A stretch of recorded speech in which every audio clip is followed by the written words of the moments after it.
is James Lansdowne Norton. He was born in Birmingham in 1869.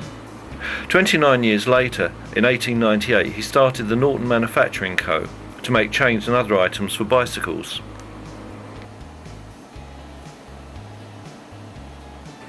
James Norton, who became nicknamed Pa, first motorcycle was produced in 1902. It was called the Energeti, and it was offered in a number of different forms.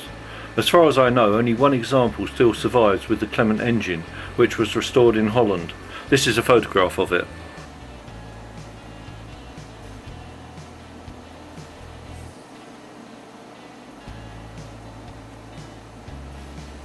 This is an early advertisement for the Energeti. Note the reference to business, touring and racing, and the ideal doctor's bike. Wide boasts indeed, but when you learn that in May 1902, Pa, riding one of these machines in a speed trial, rode 2 miles in 3 minutes 37 seconds in a heat and was still faster in the final, it showed that a light motorbike was capable of doing over 33 miles per hour. The Energeti in 1902, like most other motorbikes produced by Norton's competitors, looked like pedal bikes with petrol tanks and engines bolted on. The top tank levers shown here were for ignition, advance and retard, and the throttle, and a similar lever on the other side controlled the air-fuel mixture. Lubrication was a matter of operating the pump on the front left-hand side of the tank, which would pump oil into the crankcase.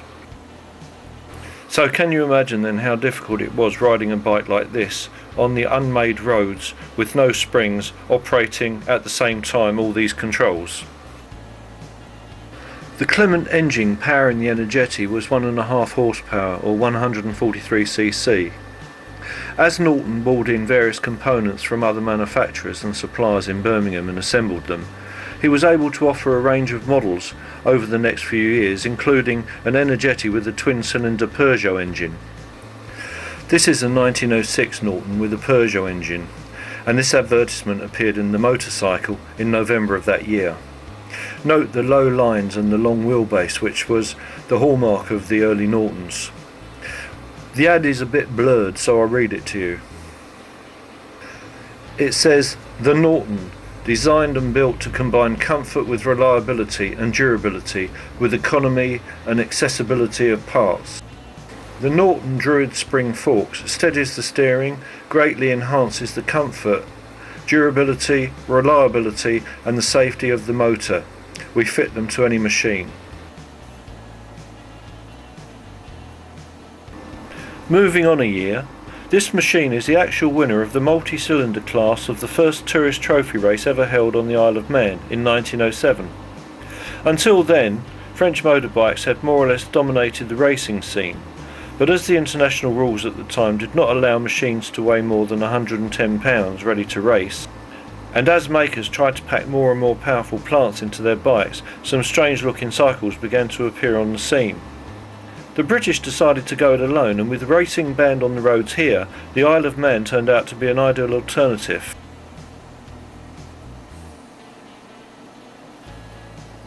In 1907, the Auto Cycle Union announced a tourist trophy race to be held on the Isle of Man.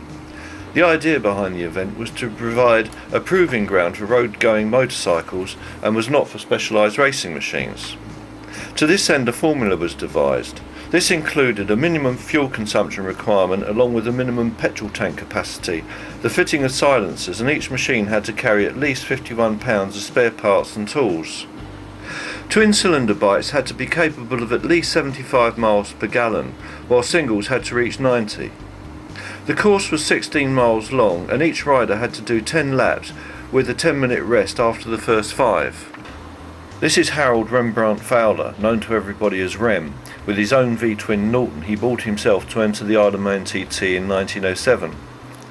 The makeshift pit seen behind were on the village green at the back of St John's Schoolhouse, and the gentleman on the right with the bow tie is Pa Norton.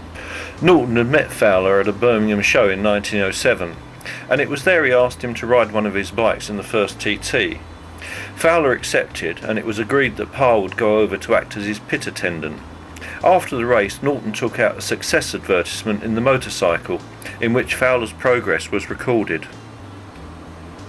It read, "A private rider, H. Rem Fowler Esquire, Birmingham Motor CC, on a genuine standard Norton touring machine, rode magnificently in his first race, twice making fastest laps and finishing first against the cream of British riders in spite of the following stops. Came off twice on bad corners, 2 stops to shorten new belt, punctured, changed front inner tube, broke front mudguard against curb stain, had to wire and strap it on, changed spark plugs twice." With this amount of stops being made and Fowler still been able to win the race seems extraordinary by today's standards, but the truth is Fowler had a lot more problems than was recorded here. Talking about the race some 50 years later, Rem told motorcycle historian Titch Allen he remembered he made at least 13 stops, 6 to change plugs, and the puncture was no joke. The front tyre burst at around 60 miles per hour and fetched him off in a big way, as it was reported at the time. It took Fowler 22 minutes to untangle the old tube from the beaded edge tyre and fit a butt-ended replacement, yet he still won the class by half an hour.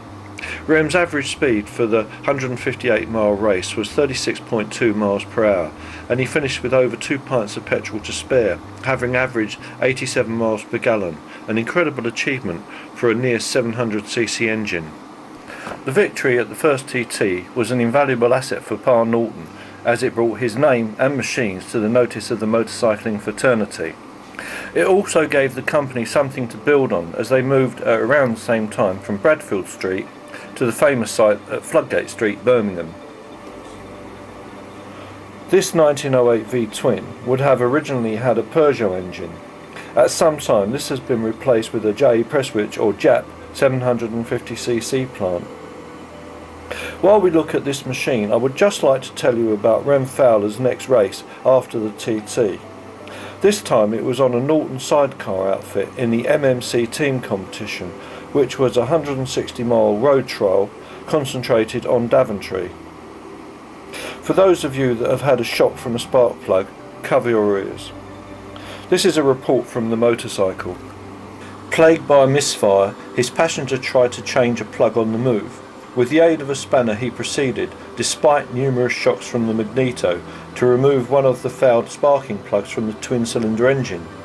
His skill, however, did not prevent the stop, as he could not insert the fresh plug owing to the partially compressed air blowing the plug away every time he brought it in close proximity to the hole in the cylinder. By 1909, Norton were offering a range of 8 models, 2 with bought-in engines, the other 6 with Norton's own engines. Harrods were an early London agent. Note the simple lines of this early 1909 single. The exhaust pipe has a steep downward angle. The magneto is front mounted with the silencer box below. Here also you can see the pedalling gear. This was offered as an optional extra. This is a drawing of Norton's own side valve single, which set the standard for reliability that was to last right through to the 1950s. This is the Norton Twin that was inspired by the Peugeot engine used by Pa in earlier years. It boasts an automatic inlet valve sucked open by the descending piston, and by 1910 it had a bore and stroke of 76 × 80mm. The engine, however, was never popular and was quickly phased out. Here's another Norton ad boasting of Rem Fowler's successes. This time it's dated December 1908. It reads, "A remarkable performance at the Birmingham Motorcycle Club hill climb. H. Rem Fowler on his 5 horsepower twin Norton carried off every prize, making fastest time in the speed test, winning the slow climb, and the medal for the machine showing greatest flexibility on the hill. No adjustment whatsoever was permitted between trials. The 5 horsepower Norton holds the record for the TT course on the Isle of Man." Over the next few years, many more ads boasted of Norton's remarkable feats, and records tumbled as Pa's machines were ever modified to the better. All this proved that without a doubt Norton was a fine engineer, but he was no salesman, and by 1913 the company was on the verge of insolvency. It was then R.T. Shelley & Co., who was Norton's largest creditor, stepped in and saved Pa, and Norton Motors was formed. Now we come to the machine that Bob Shelley's brother-in-law, D.R. O'Donovan, tested engines with. This slave was known as Old Miracle. It was in regular use for about 10 years, and during this time it held over 120 world records. By the time Shelley's took over Norton's and the new company was formed, Brooklands was becoming established as a speed and testing centre. So engines intended for the BS or Brooklands Special or the BRS, Brooklands Road Special models, were sent to Dan O'Donovan, who was a renowned tuner. First they were tested, then they were installed on Old Miracle, run in, and the bike would then be timed over a kilometre by a Brooklands official who would issue a certificate stating the speed it had achieved. 70 miles an hour for the BRS and 75 for BS. The engines would then be sent back to the factory and fitted to the customer's bike. Engines with an exceptional performance were kept back by O'Donovan for racing and record attempts. It is estimated Old Miracle was fitted with around 1,000 engines during its working life. So now, with the joining of Norton with R.T. Shelley & Co. and the young Dan O'Donovan, who with others were breaking records one after another, things for the new company began to look up. Modifications were made to existing engines, improving their appearance, reliability and of course their saleability, thus setting the shape for Norton's side valves for years to come. 1914 saw the beginning of the Great War. Norton's motorcycles were not chosen for military use as the company was not able, after the recent changes, to meet the huge demands of the army. However, an order from the Russian army to supply Big Fours was obtained, and by the end of the war this was to prove very fortunate. Exports to Russia dried up in 1917 because of the revolution. Bill Mansell of Norton's found out that there were hundreds of Big Fours in storage that had been paid for but not delivered. Norton bought these back cheaply and thus had a ready supply of machines once the war was over to meet the new demand from the civilian market. The Big Four was in fact launched in 1908 and was the first Norton machine to incorporate a Norton side valve engine. At first it was belt driven. This was replaced by a chain in 1915. The Big Four was a favourite of James Norton, and you can see him riding one here with his wife Sarah accompanying him in the sidecar. Production of the Big Four continued for 46 years in one form or another, and the last one was finally produced in 1954. During the war, Norton's had moved to a new factory in Phillip Street, Aston, Birmingham, and from there the 1919 range was announced. It included just 2 models, the Big Four as we have already seen, and 4 versions of the 3.5 horsepower 490cc machine. These were models 16, chain driven, and 9, 8 and 7 all belt driven. This is a version of the Model 9, produced in 1920. It has no gears or clutch, and to start it you had to run alongside as fast as you could and leap on when the engine fired. It could cruise easily at 50 and top over 65. To stop, well, the brakes were not much better than you'd get on a pedal bike, and to stop completely you would have to use the compression release valve because there is no clutch, and because of a heavy flywheel it was not easy to stop then. It was said of this model by enthusiasts it was the nearest thing to flying, and I wouldn't be surprised if a few riders didn't prematurely get their wings. Of the side valve engine designed by Pa Norton in 1909, it's been argued it was the best for all time, and it was little changed for 50 years. Here we have another 1920-21 490cc side valve racing machine. When racing was resumed after the First World War, for the first 3 years Norton was to rely on the 490cc side valve engine, and the TT machines were fitted with a 3-speed foot change gearbox. Maximum speed was about 75 miles per hour. One of these machines earned second place in the 1920 Senior TT, averaging 51 miles per hour, and amongst the first 15 to finish, 8 were Nortons. This picture taken at the 1920 TT is of Jimmy Shaw. Dougie Brown, who finished second in the Senior TT, is crouching behind number 56's bike. Also in 1920, Norton's made the move to Bracebridge Street. This was an ideal spot as it backed onto the parent company R.T. Shelley, who Norton relied on for various components. Now we move to 1921, and here's Victor Horseman crouching over his Norton in a Midland Sprint event. Note the wicker sidecar. This is a picture of Parr with some of his team at the 1921 TT. On his left is Dougie Brown, who finished second in the 1920 Senior, and on his right is Dan O'Donovan. This same year, a Norton ridden by Herbert Hassel won the Belgian Grand Prix 500. The date, 17th of March 1922. The place, Brooklands. Being carried shoulder high is Rex Judd. Parr is pushing the 490cc overhead valve Norton. Judd has just averaged 98.76 miles per hour over a flying kilometre, a British record. And for the two runs he averaged 89.92 miles per hour, a fabulous world record. This is a shot of the private owner's workshop at the 1922 TT. Graham Walker, in the back row with the pipe, rode in this race against Parr's wishes. He was the official team manager. He finished 5th. This is Billy Hollowell on one of the Nortons entered into the 1922 French Grand Prix, a race in which Herbert Hassel, after trouble with his rear wheel, managed to come second in. But in the same year Hassel did win the Ulster Grand Prix 600. In 1923 the Mauds Trophy was introduced by Mauds Motor Mart of Exeter. It was to be presented to the manufacturer who could best display the merits of their machines, and it was up to the manufacturer how they did it. The Auto Cycle Union, or ACU, were to be the judge. In 1923, Norton's method to prove their machines were the best was to build a Model 18 engine from parts taken at random from the store.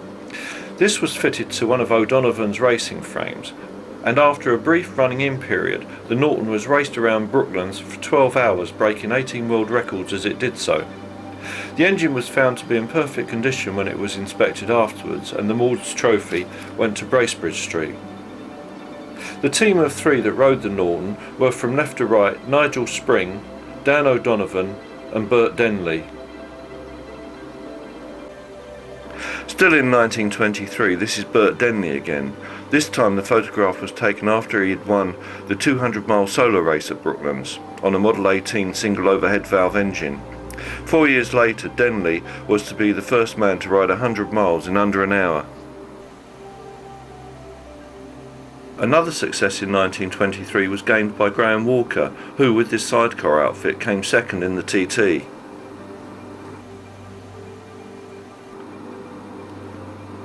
This photograph shows George Tucker and his partner Walter Moore after they had won the Belgium Sidecar Grand Prix, also in 1923. Another success that year was gained by Joe Craig, who won the Ulster Grand Prix.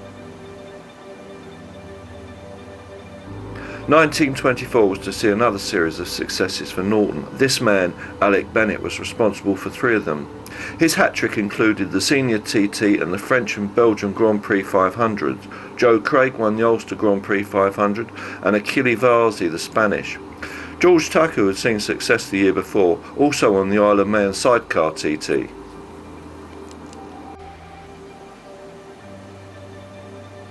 Also in 1924 saw the Mauds Trophy again being presented to Nortons. This time to prove his machines, Norton had Phil Pike on a 633cc Big 4 with ACU observer Arthur Bourne in the sidecar right from Land's End to John O'Groats and back twice. Then it was planned for the pair to ride to Porlock Hill and do 20 runs straight up this infamous climb without a stop. However, an accident with an open-top coach or charabanc delayed this final test of stamina of man and machine. Altogether, the Norton covered 4,088 miles at an impressive fuel consumption of 68.4 miles per gallon. Parr is shown here at a civic reception held in 1924. Norton, although only 55 at the time, looked a great deal older. He was then already suffering from cancer. The trophies on display were those from the 2 TT wins gained earlier that year. This is a picture of Tommy Simister waiting for the start of the TT. He finished 4th. Now we move on to 1925, and here's a close-up of Alec Bennett. Unable to equal his hat-trick of the year before, Bennett still won the Belgian Grand Prix 500. This is Dougal Marchant, who in 1925 set the new flying kilometre record for 350s on the CS1's model racing debut. This picture was taken at the 1925 TT. With his hands together behind the bike is Walter Moore, who was the team manager. To his right is Joe Craig, who won the Ulster Grand Prix 600 in 1923, the 500 in 1924, and he got his hat-trick in 25 once more on a 500. With the handkerchief in his top pocket is George Tucker, who gained so much success with his sidecar partners. Also on the right, next to the man with a cigarette, is Alec Bennett. James Norton was keen on sidecars, and this 1925 overhead valve Model 18 outfit is a unique example, having been customised with extra accessories and a mascot. This special racing 600cc was supplied on January the 10th to Blind Motors of Derby, and it is believed that it was raced by Ernie Searle. Searle between 1925 and 28 completely dominated the sprint scene in the 500 and 600cc classes with his home prepared Nortons that had closely fitting and modified pistons. The result of his alterations was he took nearly 1,000 first places, often winning every event on a sprint card. The engine is a 588cc pushrod operated overhead valve single with an all-chain transmission via a Sturmey Archer 3-speed gearbox. With so much success still yet to come, sadly in 1925 James Norton died at the age of only 56. In his obituary it was written, "There is probably no one in motorcycling circles who in his life had been more loved and respected, and whose death will be more lamented." In this photograph we see Parr with his most successful rider Alec Bennett. On the right is Walter or Bill Mansell. Mansell took over when Norton died. So now we move on to 1926. Alec Bennett gains more trophies, winning the Belgian Grand Prix 500, and this man, Stanley Wood, gains his first success on a Norton, winning the 1926 Senior TT. Wood's success encouraged Nortons to produce advertisements like this. "Do you envy the fellow who passes you riding a super hot stuff? No, you need not. You can have a Norton, the winner of the 1926 Senior TT, for only £20 15 shillings down, and pay the balance over a period of 12 months. And as you can see, business was brisk. In 1927 more major victories were achieved. Stanley Wood won the Dutch TT and the Belgium and Swiss Grand Prix 500s. Alec Bennett found more success winning the Isle of Man Senior TT. Joe Craig won the French Grand Prix 500. Jimmy Shaw the Ulster 500, and the amateur TT was taken by Tim Hunt, whose name we shall see again. This is a 1927 500cc Model 18. With wartime apart, the 18 remained in production from 1922 until 1954. The engine was used in the 1922 TT, and the road model made its debut at Olympia later on in the same year. It was a Model 18 engine made up from spare parts that won the Mauds Trophy in 1923. The Motorcycle magazine, after testing a 1927 Model 18, spoke highly of its remarkable flexibility and comfort, saying no stiffness was suffered by their rider following a 300-mile run. With the maximum speed of around 80 and with excellent road holding, it is no wonder the 18 remained in production for so long.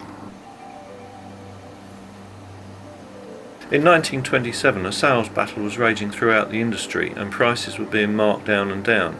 But for the man with funds and a liking for speed, replicas of Stanley Wood's TT winning 490 were being built. It would cost £80 and be known as the Model 25.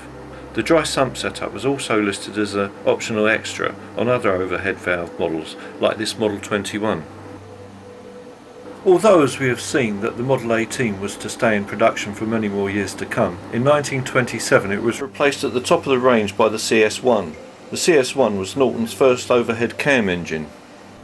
It was designed by Walter Moore, who had been with the company since 1924, solely taking over the work of the ever-weakening James Norton. Without time to test his new engine, Moore rushed two over to the Isle of Man for the team to try them in the TT. His faith in his new design was proved to be vindicated when Alec Bennett, who else, won the senior TT by over 8 minutes using one of the new engines. The CS1, however, was not to remain in production long, proving to be unreliable, and with internal squabbles between Moore and the board forcing him to resign in 1929, taking his design with him to NSU, Norton dropped the model and replaced it with a newer and more reliable overhead cam design. Following the success of 1927, 1928 on the whole was a bit of a disappointment, with only 4 major victories. These were the Dutch TT 350 won by Stanley Woods, the French Grand Prix 500 also won by Woods, the German Grand Prix 350 won by Pietro Guthrie, and Tim Hunt was to win the amateur TT again. So what went wrong, especially with the 500s that promised so well? The answer seems to be Walter Moore's meddling, redesigning the CS1 when maybe it didn't need redesigning, and instead of improving it, making a mess of the whole thing. 1929 was also to only reap 4 major victories, as did 1930, but in 1931 Norton surpassed even the success they achieved in 1927 by winning no less than 13 major races in the 350 and 500 classes, and victory followed victory for the next 3 decades. So what or who caused Norton's change of fortune? The answer was the Model 30 and its designer Arthur Carroll. The Model 30 was to be used in Norton's racing machines for over 30 years. It was the engine that helped create the line of Nortons which became known as the Manx Nortons. At the beginning of 1931 the 20 mph speed limit, that for the most part was ignored, was lifted, and until the current speed restrictions were introduced, on open roads you could go as fast as your motorcycle could carry you. Another change was you had to be 16 to ride a motorcycle and not 14 as it had been. Also, having third-party insurance became obligatory. So with this newfound freedom on the road, what was Norton's offering their buyers? This is the 1931 350 Model CJ, its price £72. Note the low riding position and the new pressed steel oil bath primary chain case. Here's another 350, this time it's the JE. You could buy this bike with either a tank mounted hand change or a faster foot change. The price? Only £64. Lastly, let's look at the remodeled 633 Big 4. Now with modern looks, web type fork and new frame, the Big 4 was yours for only £54.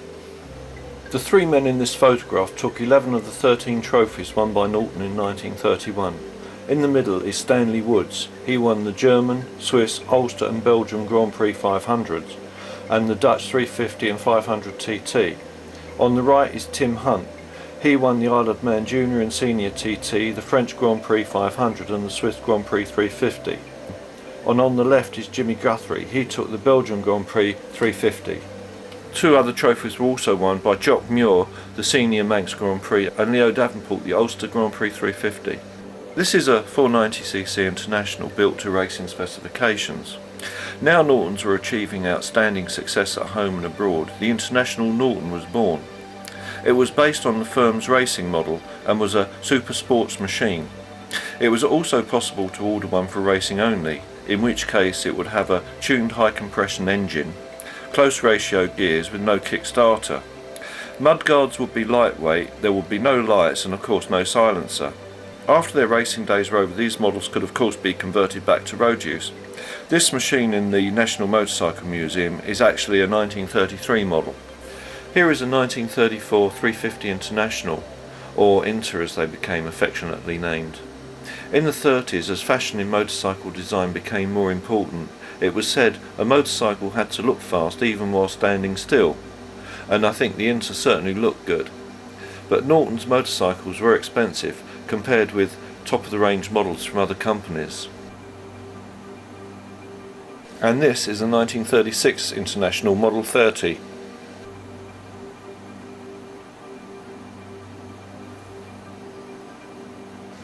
This beautifully proportioned machine is the 1939 350cc Norton Manx Grand Prix model. This machine must have been one of the last produced for the general public before the outbreak of the Second World War. So before we talk about the war years, let's just briefly look back at the fabulous success Norton achieved racing in the 30s. Norton in fact dominated international road racing for most of that decade, their record of success being unequalled until the Japanese effect of the 60s. Joe Craig was one of the men instrumental in Norton's success. He had been invited back to the company in 1929 after a short break, and Craig's talent of recruiting and controlling the best riders and refining engines to get the best from them helped make the Norton team unapproachable, with Tim Hunt and Stan Wood taking most of the trophies until 1933. In 1934, Woods decided to go freelance. This was a shock for Norton's, as since he joined the team in 1926 he had won 28 major races, 8 of which was in 1932 and 6 in 1933. But as usually happens, by now another name was making a regular appearance on the scorecard, and that was Jimmy Guthrie. In 1933 he had won the Belgian and Spanish Grand Prix 350s and the Spanish 500, and it was he that took over as Norton's team leader, going on to win another 20 major races until he was killed on the last lap of the 1937 German Grand Prix. There are many other names I could mention here from those successful days of the 30s, but I'm afraid time doesn't permit. So let's look at the record. In 1931 Norton's took 13 major prizes, in 32 another 13, in 33 15, 34 13, 35 14, 36 12, 37 9 and 38 8. And this was the last year a Norton team was to compete before the war. They announced that the company was too busy producing motorcycles for the government. And in 1939 too there was another shock, for a BMW won the Senior TT, the first time a foreign machine had ever done so. Now we come to the war years, and a BMW winning the TT in 1939, well, it makes you think. But seriously, unlike the First World War, during the Second, Norton's played a major part in supplying the forces with this. This is the WD-16H. There was no frills about this motorcycle, no chrome or anything like that. It was heavy, slow, but it kept going, and the few faults it did develop normally didn't stop it. It is often said Norton supplied 100,000 of these machines to the War Department, but I feel this might have been a bit of an exaggeration. The WD-16H had a 490cc side valve engine. The other machine supplied to the government was, as you might have guessed, the 633cc Big 4, which were extensively used with sidecars. The war is over, and I'm going to jump forward a few years now and look at the Dominator Model 7 500cc. This is a 1949 model, but the Model 7 was actually introduced in 1948. Norton was normally known for its singles, although back in 1907 Rem Fowler had won the TT with the Peugeot Twin. So it might have come as a shock to many with the introduction of this Dominator vertical twin. The engine designed by Burt Hopwood had to be a 360-degree twin to be compatible with British magnetos available at the time. It also had to be reasonably